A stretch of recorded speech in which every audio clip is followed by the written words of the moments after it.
It's got a different feeling shooting in a PM. Mm-hmm. With the music too? Shooting in a PM. I wouldn't want to shoot like an unbox therapy video in a PM, but this show actually feels fine at night to shoot it. I don't know when people are watching this, probably not at night, but we're in here on a rare evening. Mm-hmm. And I don't mind it. It's 10 p.m. But there's something about like the activity of the rest of the place being out. Like it's just purpose. We just this purpose, that's it. Yeah. And knowing that it's not going to be busy for a while. It's not going to be busy for a while. No one's coming in and out. There's no surprises. It's not going to be busy for a while. Yeah. It's the evening. At least for us. Maybe you're watching this in the evening. Yeah. Apple's AR headset coming next year with Mac level power, which of course means a lot right now because everybody loved their M1s. The same level of computing power as M1, says Ming Chi. Imagine that, an M1 in your headset. Get out of town. By the way, just let me do a little quick one on the M1 since I've been using it. I was following along on Twitter and just, there's some M1 heavy hitters on YouTube. Like people go real heavy. Heavy hitters? What do you mean? Like I just mean people dove deeply. Like the M1, people got real fired up about it on the new MacBook Pros.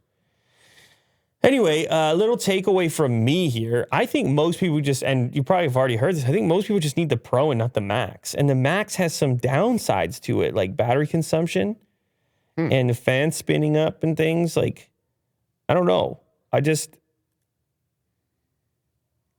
think that for most usage, and I don't know. Even for professionals, you think that they should just go for the Pro? I'm just saying editing some video here and there and then using Photoshop here and there, and then just daily life. My favorite thing about it, I have the 14-inch Pro, not Max. Mm-hmm. And it's the mid-level one. And them dudes, the heavy hitter dudes on YouTube who love Mac laptops, it's a sweet spot. The mid-range 14-inch, it's been tremendous for me. And even though I bought it because it was the only thing available at the time, I'm super glad that I didn't go balls to the wall and get the Max one, which would have just essentially been utilizing more power when I didn't even need it to be doing so, type of thing. Yeah. And you're okay with the 14-inch display? I love it, man. Yeah? I'm a convert. I think that's it. That's the best one. Period. Done. End of story. I don't want to hear any disputes. Okay. Don't even think about it. Anyway, yeah, if you can throw M1, likely not the Pro stuff, but any type of M1, I mean, they put it in the iPad. Look how tiny that thing is. Mm-hmm. So, I feel like they could do it. The headset will have 2 processors, according to Quo. It's Ming Chi, if you don't know. One with the same level of computing power as the M1 and one lower-end chip to handle input from the various sensors. For example, Quo says, the headset has at least 6 to 8 optical modules to simultaneously provide continuous video see-through AR services. The headset is also said to have 2 4K OLED micro displays from Sony. Hey, man. They're really pushing for the AR instead of VR. Well, we throw the headset, and can we have overlays? Like, is it our laptop? Why can't it just be our laptop then? Sure, yeah. And we got M1, and the screen is whatever size we want it to be in our field of view. Yeah, you literally just have like a keyboard in front of you. I don't know. I mean, it's going to have to be comfy. You can't be very heavy. I know part of the research, and they were saying it's going to have fabrics and textiles, and it's going to be lighter weight than anything else. That's a key. Anything you wear. Lightweight, yes. It's a key. So I'm curious to see how they can do all that, but M1 is a good start if you can fit it all in there and make it happen. What does he say, 2022? I think it was up at the top. Mm-hmm. Yeah, he says 2022 right there, first paragraph. Headset will be released 4th quarter of 2022. You know what else just got delayed? I think April 2022, the Cybertruck. You ain't getting no Cybertruck. I don't care you're getting $500. Well, you ain't getting no Cybertruck. I didn't order one. Well, you're not getting one anyway. Okay, fine. You're getting one if you want one. Oh.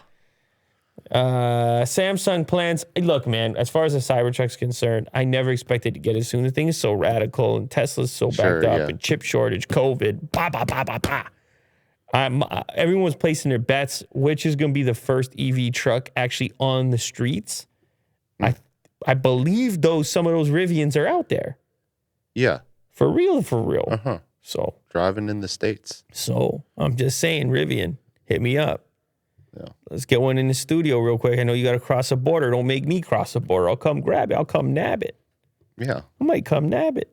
Bezos, hand deliver. I might get me one of those, as Will likes to say. Oh, I will. We're going to be waiting for this Cybertruck for a long time. So it's the holidays. It's holiday shopping time. And everybody's trying to find that perfect thing for that perfect person. And sometimes it's hard, because some people, they might have everything. You know what they don't have? They don't have ball grooming. Sure, yeah. They need their most intimate loved ones to bring that to their attention. Mm-hmm. And you know where you can do that right now? The only place you can do that, you got to head over to Manscaped. You can get the Performance Package 4.0, all-in-one grooming kit. You get the skin-safe electric trimmer. You get the Weed Whacker ear and nose hair trimmer, the Crop Preserver, the Crop Reviver, ball spray toner, and actually you get a Magic Mat disposable shaving mat. Anyway, check out the deal when you head to the website. Click the link in the description. So get yourself, your dad, your brother, and your friends the best gift of all, the Manscaped Performance Package 4.0. Get 20% off and free shipping when you go to manscaped.com/LouLater. That's 20% off with free shipping when you go to manscaped.com/LouLater. Clean up your balls and make Santa proud this year. We're also sponsored by Calm Business. Bring calm to your workplace. Make the world's #1 brand for mental fitness your newest employee benefit. This is for the business owners and HR people out there. This is a benefit that you bring for your staff to feel better about their workplace. It's all types of meditation and mental performance recordings. You got LeBron James on the app, all kinds of other people talking about their master classes and the ability to train your mind. I mean, this is what you want. You want maximum performance. It's a type of thing where people might not take the initiative on their own. When you provide the option, you start to feel those benefits. At Calm, we want to help kickstart your mental health and well-being initiatives. Empowering employees to stress less, rest better, and build resilience should be a year-round priority. Right now, Calm for Business is offering a 1-year subscription for HR and benefit leaders when you go to calm.com/LouLater. That's a free year of Calm for HR and benefit leaders so that you can personally experience what Calm can do for your company. Get started today at calm.com/LouLater. Thank you to Calm. Last up, we're sponsored by Made In. I mentioned how it is the holiday season. That means not just getting gifts for one another, but it also means cooking some of the best meals of the year. When you're preparing these ever important meals and preparing for those gatherings, it's time to upgrade your cookware. And actually, you know what? It would work great as a gift as well. It's cookware, bakeware, knives, tabletop, and accessories, and it's all super high quality stuff. You take your pick of the varieties available there. It could be stainless, it could be carbon steel or non-stick, and they've even got copper on there. So go take a peek, upgrade your cookware, upgrade your cooking. Made in cookware and kitchenware products are used by thousands of the world's best chefs. I tried their 10-inch stainless steel cooking pan to cook up some fish. It's got even heat distribution, and it's very easy to clean. Right now, Made in is offering listeners 15% off your first order with the promo code LouLater. Go to madeincookware.com/LouLater and use the promo code LouLater for 15% off your first order. Thank you to Made in Cookware. Samsung plans to build a $17 billion chip plant in Texas. Viva Texas. Viva Las Texas. It's a lot of business there. Everybody loves Texas. Right now, Texas is hot. It's attracting all types of investment and interest. And this is how these things work. Like, what is Silicon Valley? What is it? I don't know. HP dug a basement over there at one time. And then Jobs' parents were interested in that. And then he was in a garage. Yeah. Like, what does it matter? It's just people, really. It's just a hub. It's a some How about land. people? Yeah. Some fertile land. Well, yeah. But it's the people that make it. That's the right? that's the fertility when it comes to tech. It's the right innovators. And if the right innovators decide they're going to be over here, and meanwhile they're responsible for the employment of hundreds of thousands of people, you create a scene real quick. You create a scene. Mm-hmm. And Samsung being in Texas is quite a scene. It's one heck of a scene. The factory will aim to help boost production. I think Samsung's already in Texas, by the way. I think they're probably just increasing their investment. Factory will aim to help boost production. Oh, yeah, there you go. Of advanced logic semiconductors using phones and computers. Samsung said it expects building work to commence in the first half of 2022, and the site will be in operation second half of 2024, they hope. Total expected investment, 17 billies, the largest investment Samsung has ever made in the U.S. Yeah. Okay, that's noteworthy. Buildings, property improvements, machinery, and equipment. Shout out Samsung, shout out Texas. Having a time. TikTok is now available on Google TV, Android TV devices in the US and Canada. Oh, TikTok on your TV. Does TikTok really work on the TV? Yeah, it's just an app and then you control it. I understand what you're saying. Right? Yeah. I mean, I know it works, obviously. I think what I'm trying to say... You press the remote there, the button, and... you click play, and you go. No, I mean, I know it works. I think it's just like not the optimal experience. You have this giant landscape orientation, and then like you're not using more than half of it. Yeah. Look how much of it is blurred out. It's kind of weird. And I guess there's the blurred background which plays the video as well. It's just zoomed in. Yeah, that's what I'm saying. Yeah. It's as far as the content's concerned, it's really squished in there. I remember there was that TV, I think it was also Samsung that put it out, that actually spun vertical for this type of content. I don't think that thing ever took off, but I don't know. Can vertical content become big enough where this is the way you choose to consume it because large format displays actually go portrait? I mean, it's going to continue to feel a little bit off for me. The TikTok TV app is built for TV home viewing, making it easy to watch content from our For You and following feeds on the big screen, including the most liked and viewed videos across a huge range of categories for gaming and comedy to food and animals. To get started, people log into the TikTok TV app with their existing account, and then there's a Discover page which lets you find more of your favorite content creators and categories on TikTok. So you're going to scroll through categories on the bottom, and then I presume it's going to autoplay from that category until you switch to another. This includes For You, following, comedy, learning, sports, travel, animals, and more. That's just the ones that they've highlighted. I don't know. I mean, I can't not look at all that wasted real estate. Yes. It really, and then also part of the addictive part. They should add 2 more on each side. 3 at a time. Or 1, yeah. 3 at a time. A little TikTok torture. Yeah. Yeah, we were trying to work on an idea around something like that once upon a time. Yeah. I think another big addictive part of the TikTok or short form or vertical video experience is the actual interaction and scrolling, as opposed to just having it on in the background. If I'm going to go through the effort to put something on the TV, typically I'm not looking for that quick satisfaction, but instead to have something on for a little bit longer. At least that's me, but that just might be the traditional way. In the future, maybe everyone has giant vertical screens and AR headsets streaming unlimited multiple TikToks into their brain through their eyes.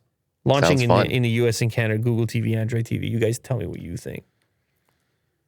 A company melted a $58,000 Tesla. Okay, so a car? They melted the actual car into a bust of Elon Musk, and we regret to inform you it looks oh man. Okay, not absolutely nothing. Stop it. It's our buddies from Caviar. Of course it is. Of course it's Caviar. Anytime you hear a story like this, you got to question, probably going to be Caviar. I mean, what do you think? Does it look like Elon? Yeah, it's not.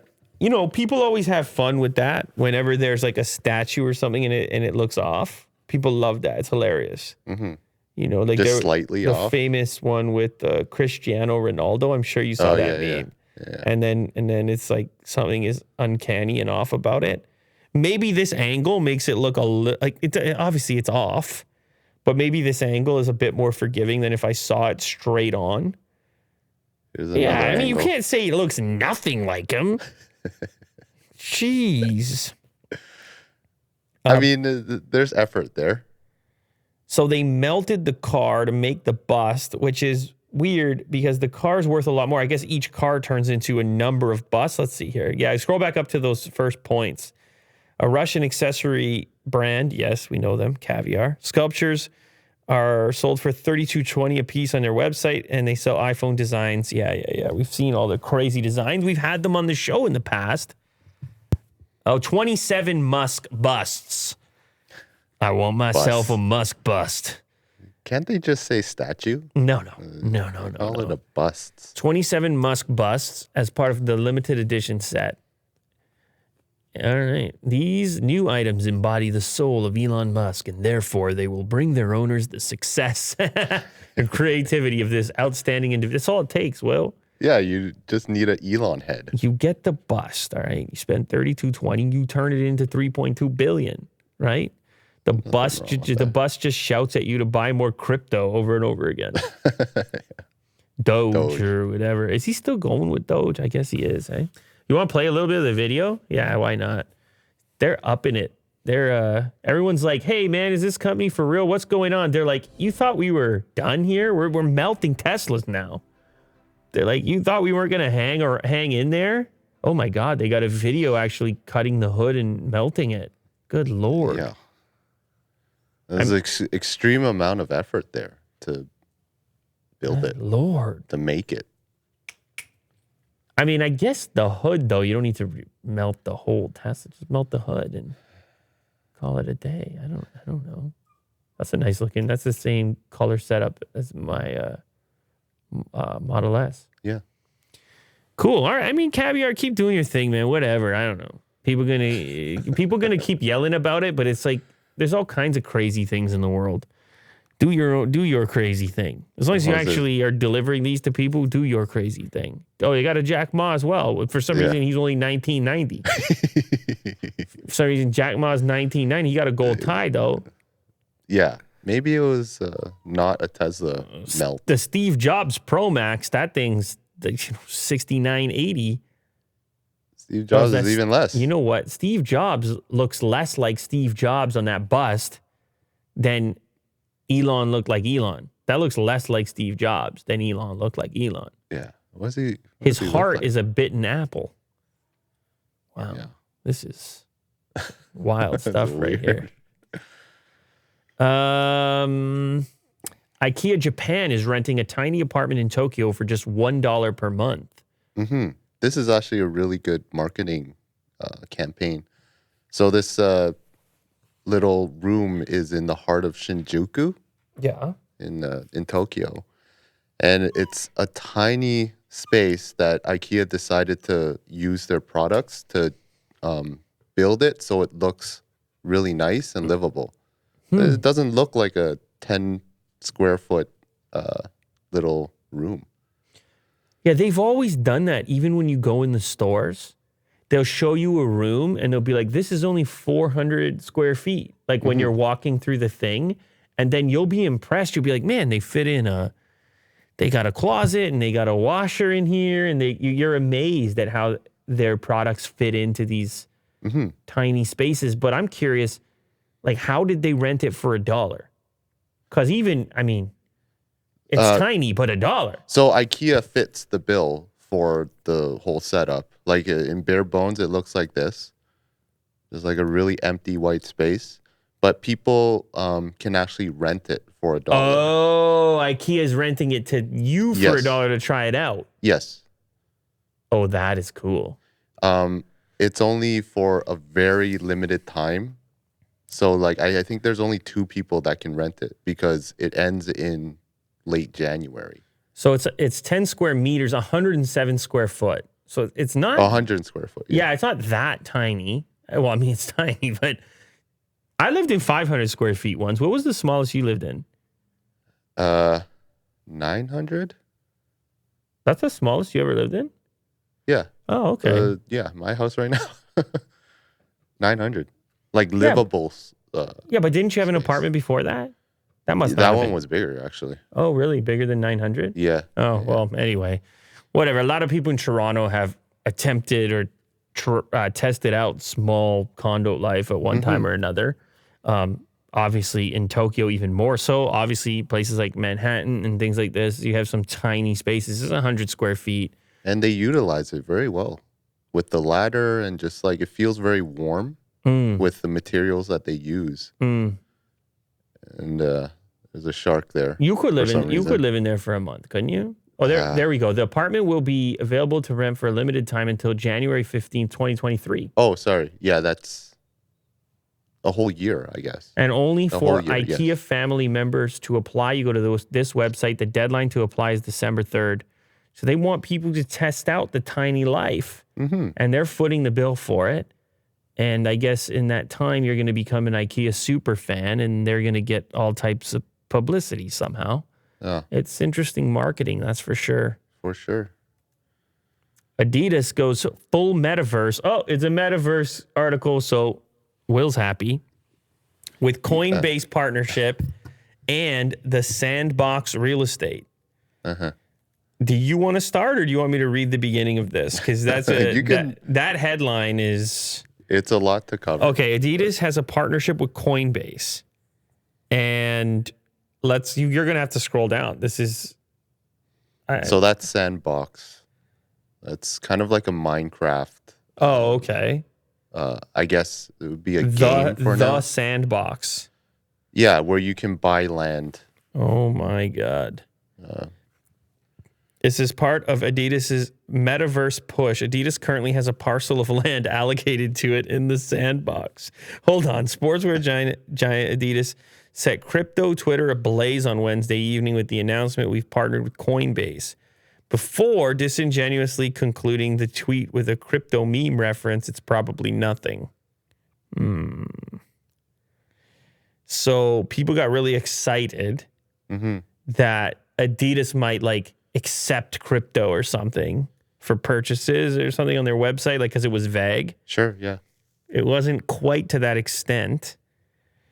Hey, Adidas Originals, impossible is nothing in the metaverse. What if we invite all of the original thinkers and doers to design our future together? So this is all meta stuff. It's going to be digital. The tweet contained a link directing curious clickers to the coordinates of a parcel of in-game land.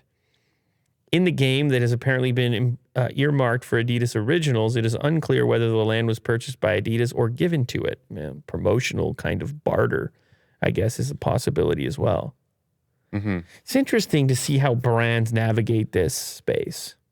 So you can kind of see here in the GIF, there's quadrants, and there's people that bought the land here. You can kind of tell. And there's different sizes of quadrants as well. Adidas seems like they have a really big space. Like a mall in the middle. Yeah.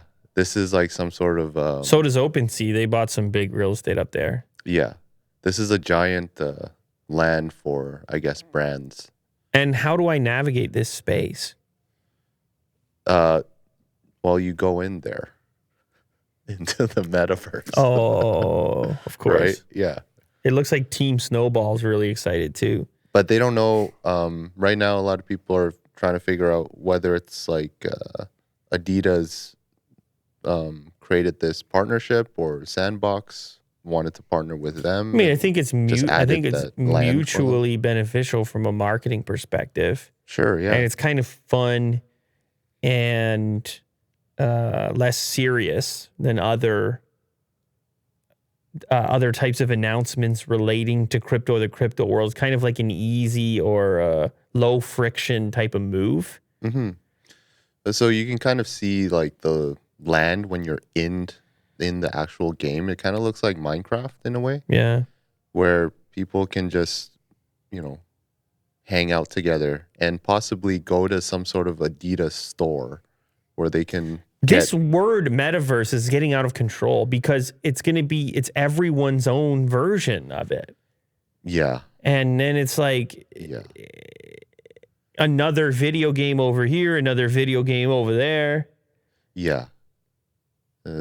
People want to like create these metaverses now so they can potentially be the top metaverse. As opposed to the top social media or something. Sure. Yeah, but then can you say, like, what are the 1.0 versions of that? Isn't like Fortnite? Yeah. Some version. Like, I mean, they had concerts and you buy things. I mean, it's not to the same extent, obviously. It's where people hang out, really. In the digital space. Man, it's crazy you have these ideas about things like Second Life about 1,000 years ago. Yeah. And now it's been brought back. And it won't go away, this idea of, existing somewhere else and to your exact criteria that is, for whatever reason, more interesting or exciting or more capable than the first version. Mm-hmm. I mean, it's very colorful. Everyone has to one-up each other. This is another one, Decentraland. You can imagine all your NFT gear that's like has a ton of value, and you just show up and you're flexing. And it's all Adidas. Yeah, you're flaunting. Like, I got edition 1 NFT Adidas hat or sneakers. Uh-huh. And you show up in the metaverse and they're like, damn, dude. You're just floating. Yeah. And meanwhile, your actual physical human body is just decrepit, falling apart. You're just in some old underwear on a busted couch. A diaper. But you're flexing out of control in the metaverse. Yeah, man. Yeah, man. Speaking of metaverses, someone bought a mega yacht as an NFT. 650,000 USD. Uh-huh. And that's the yacht. This is inside the Sandbox metaverse. So the same one we were just looking at. Give us a little bit of this clip. That thing looks wow. Giant pixel. I don't mind this. I don't know. I kind of like the feeling of it. Sure. Like the art style, I guess you could call it. It's like Minecraft, but slightly more detailed. Is that fair? Yeah. There's a little bit of reflections, a little bit more effects, I guess. Right. No private island experience is complete without your yacht. So that yacht right there is one of one in the metaverse, 650 grand. Yes. Okay, so here's a question I have. Who's building the yacht? Is that Sandbox that would insert the yacht, or can developers build their own things inside of the metaverse? I think it can be both. And then people who built it can mint it, and then people buy it. That's kind of cool. Yeah. The Sandbox is currently one of the leading metaverse games, boasting collaborations with brands and personalities such as Adidas, Atari, Bored Ape Yacht Club, Binance, Snoop Dogg, The Smurfs, Deadmau5, and others. The fantasy islands on the platform consist of 100 private islands, a collection of islands which consist of villas built on top of NFT land, sold out in under 24 hours, and has a current floor price of 63.9 ETH or 280,000 USD. Wow, dude. Wow. Go get your land real quick. Hurry up. The land is running out. You need a fantasy island. The digital land. I don't know, man. Like, if you got this crypto sitting there, at least in the metaverse, you can put it to use to a certain extent. Because still right now, I feel like, and look, this is coming from a guy who's very peripheral on the subject. But when it comes to your typical NFTs, they're a bit hard to show off. There's not too... So this is where like the land comes from. Like you can actually put the NFTs into like a gallery on your land. Of course you could. And people can just come in. And then it feels more like ownership associated with your identity. Now, if there was some way for social media to tap in, and if there was some way for Twitter or somebody to do a better job of attaching your NFTs, your collections with your identity, that could be different. If you could really flex on social media your digital assets. Yeah. But in the meantime, there needs to be, I guess, a better way of doing it. And so metaverse makes sense. Think about skins and accessories and things in games. Yeah. Right? People totally get it. Like, that's your guy in the game, and this is all the gear that he's got. People get it, and they pay for it.